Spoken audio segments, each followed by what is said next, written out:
Welcome to the Professional Pensions video Q&A with Aon Hewitt. My name's Jonathan Stapleton, Editor-in-Chief of Professional Pensions.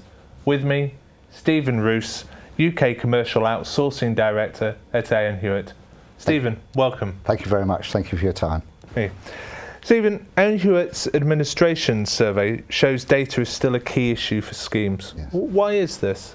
Well, I think there's lots of focus around de-risking and liability management strategies, and people need to recognise that data is a key component to supporting those strategies. And what we've found in the past is that people haven't given it the appropriate focus that they need in terms of looking at their data, and therefore it's sort of impinged on their ability to execute on some of the strategies that they might want to in terms of liability management or de-risking.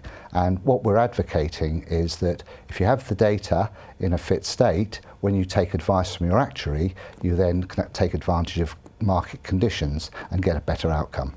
And that's a better outcome for things such as your risk reduction exercises or other strategies you're pursuing? Yes, I mean you can get better outcomes both commercially if your data is of a good state, and you can get a more defined outcome in terms of what you might wish to save or what liabilities you might want to reduce in size of risk.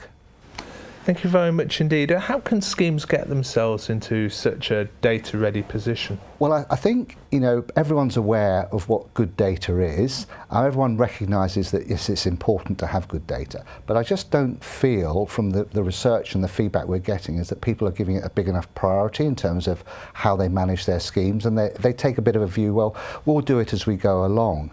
And I think, in essence, what needs to happen is it needs to be just raised on the agenda, and it needs to be looked at in a very focused and driven way to say we really do need to take some proactive steps about how we manage that data and get it to a fit state.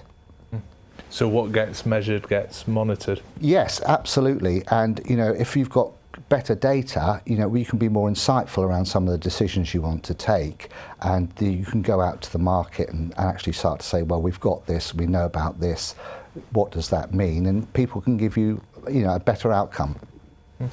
Now, Stephen, why is the ability to be able to segment data and target different groups becoming increasingly important? Well, I think most people recognise that there are sort of key stages or key age groups in terms of the pensions marketplace, but I think what's happened in recent times since April, there's more complexity and more choice been given. People need more information, but we're also starting to appeal to a broader group of people. I mean, there's a general trend to get people more engaged in pensions. The papers are covering it big time.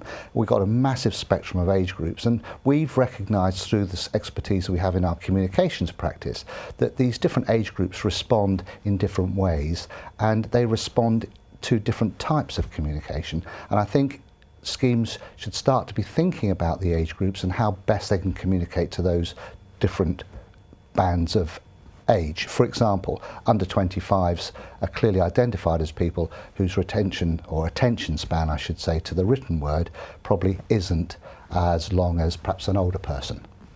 So you're using different methods for different age groups? Yes, and starting to recognise that people, dissimulate and understand information in different ways depending on how it's presented. And I think most trustees recognise there's an obligation to ensure that their members are in a state where they understand what their options are.